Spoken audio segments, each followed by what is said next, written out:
Hi, and welcome to Academic Compliance Academy. In this video, I'm going to talk about minimalism and compliance. Because I got this amazing question saying, can minimalism enhance compliance? To answer this, we must look at some definitions.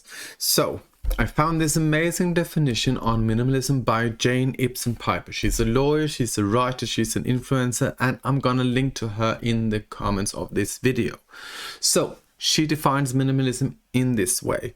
Minimalism isn't really about things, neither about how many things you get rid of, nor how many things you keep. Minimalism is about what creates possibilities and gives meaning in your life when things no longer fill every void or time slot in your life. Because when you remove the physical mess, there's a space and time to look more closely at the mental mess, the unresolved conflicts, the unspoken words, and the dreams that you need to chase. So thanks to Jane Ibsen Piper for that definition.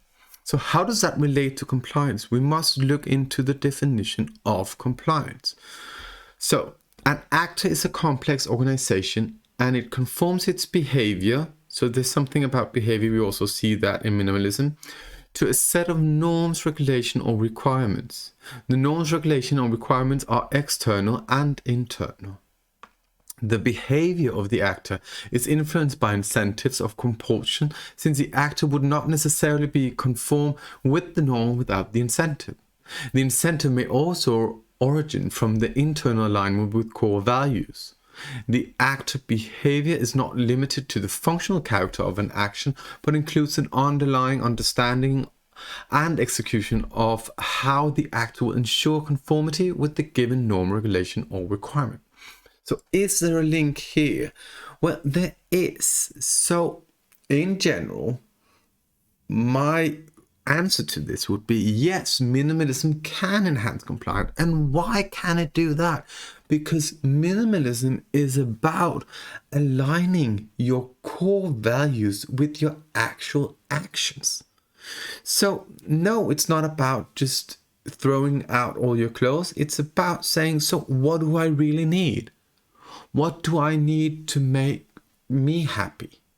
And not in the short-term sense of happiness, which we all know from buying a lot of stuff and then we get short impulse and we get hormonal satisfaction. No, what do I really need?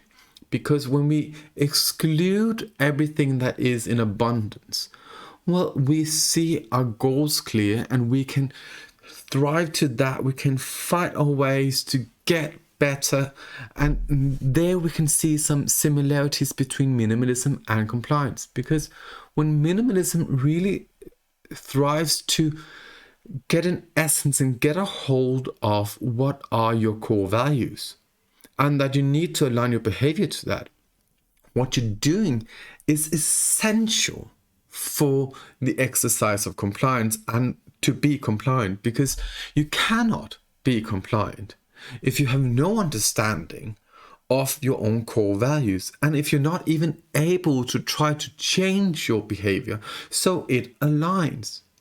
But of course there are differences. Minimalism does not regard the external requirement, the regulation, and the societal expectation, because it mainly focuses on the personal ability to align core values with the actual needs and to create optimal setting for further development. So here you could say that compliance takes one more step. There's more into the element of compliance because it relates to external partners and external requirements and regulation. Furthermore, compliance also includes companies and member states. But overall, couldn't you say that minimalism would also be relevant for companies and for member states? I actually think they could. So I just put out here like 3 learning key points that we could take from minimalism to enhance compliance from the idea of minimalism. So if we look at companies rarely see minimalism as relevant. They see cost reduction, but it's not the same. So what minimalism could give a company would be clarity.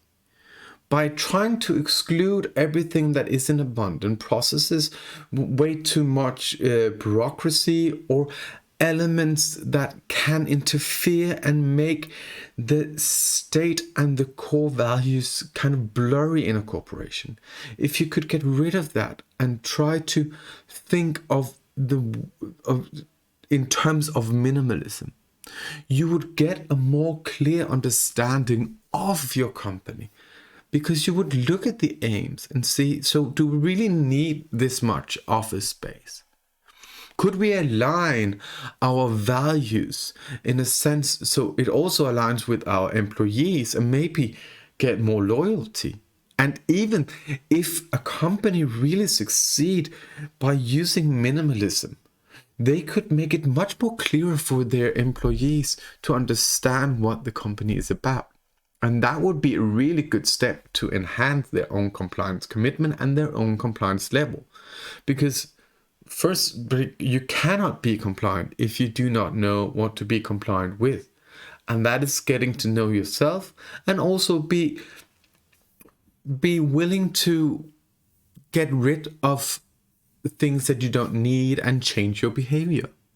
The same really reflects on people. I know that minimalism is it is based on persons, but I just wanted to state that one of the things that we as persons, consumers, can learn from minimalism to get more in line with compliance and compliant behavior is this relationship between short and long-term sight, because typically people act in contradiction to minimalism and also compliance because of the quick fix of hormonal satisfaction.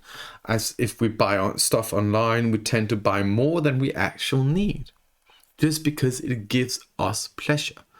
So if we learn to think in the way that minimalism strives us or thrives us to think, well, that will help us try to reach compliance also with our own core values, especially when we talk about environmental protection, trying to be more sustainable.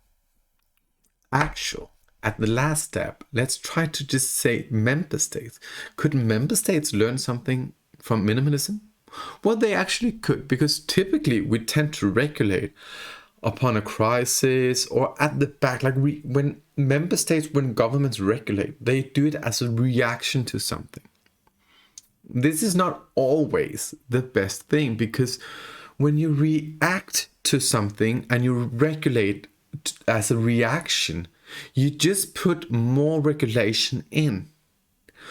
If you were thinking in the way that minimalism wants you to think, you would have to address the whole scope and maybe think more about your regulatory regime and maybe if you needed some reforms, instead of just making more rules and rules and rules and rules.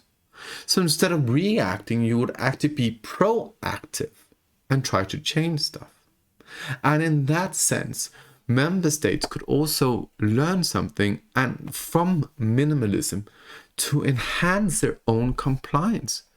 Because let's just face it, there's a lot of rules out there, and maybe cutting away some of this blurred, some of all the rules that do not really thrive or enhance clarity could also make it easier for any governmental employee and everyone within the state to see how to comply with their own agenda and what are the core aims of your society, of your member state.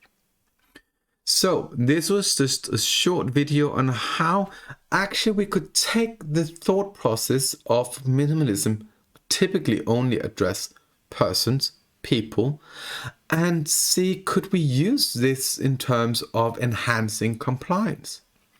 We can, because the mindset is the right one. Compliance goes beyond, but minimalism is actually a good exercise to start this process. So stay tuned, subscribe to this channel, and let us talk more about compliance.